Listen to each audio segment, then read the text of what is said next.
अस्सलामुअलैकुम, welcome back to my channel. तो जी क्या हाल चाल है आप? उम्मीद करती हूँ कि आप सब ठीक ठाक होंगे, खुशबाश होंगे और ज़िंदगी को खूब इंजॉय कर रहे होंगे।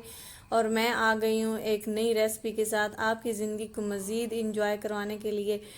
तो जी आज मैं आपको बताऊंगी कि आपने चाय के साथ केक को घर पर कैसे बनाना है और कैसे आपने मज़ीद इंजॉय करना है। तो चलो जी बनाना स्टार्ट करते हैं।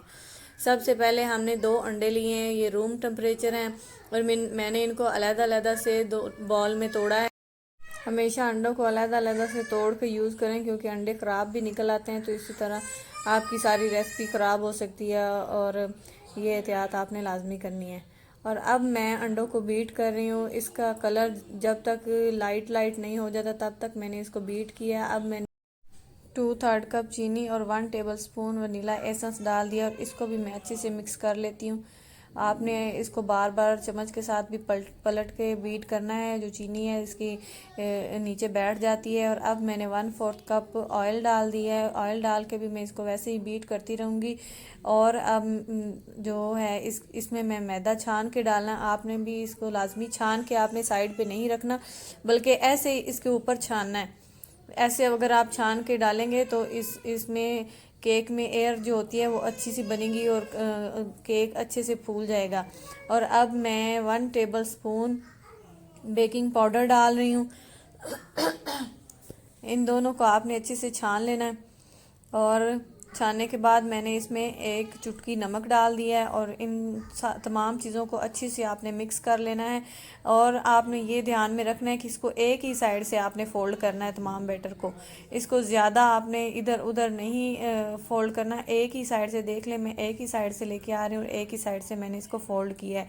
अब आधा कप दूध, बिल्कुल गर्म उबलता हुआ दूध है, इसमें 2 बड़े चम्मच मैंने मक्खन के डाल दिए हैं, बटर डाल दिया है और ये अनसाल्टेड बटर है।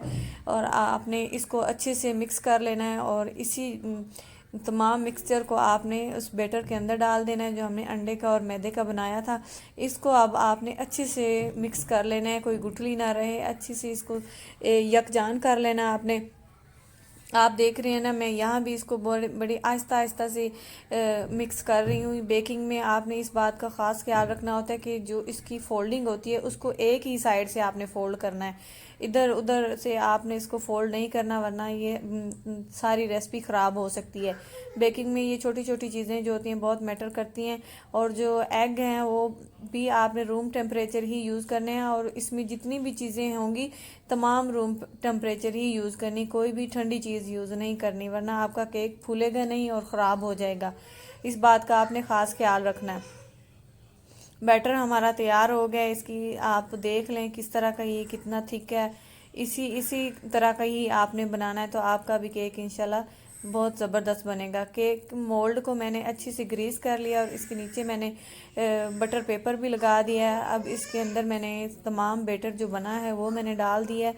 और इसको डालने के बाद आपने इसको ऐसे टैप टैप करना है ताकि इसमें जितनी भी एयर रह गई है वो सारी ख़त्म हो जाए। जितने भी अगर अंदर को बुलबुले वगैरह बन रहे हैं तो वो भी ख़त्म हो जाएं।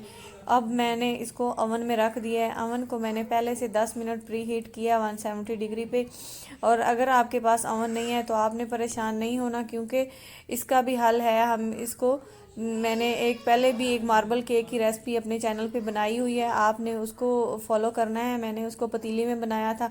पतीली को आपने पहले से गर्म कर लेना है, उसके अंदर कोई छानी या कोई कटोरी, कोई भी चीज़ स्टील की या सिल्वर की आप रख दें, उसके ऊपर इस मोल्ड को रख दें और आपका केक ऐसा ही रेडी होगा।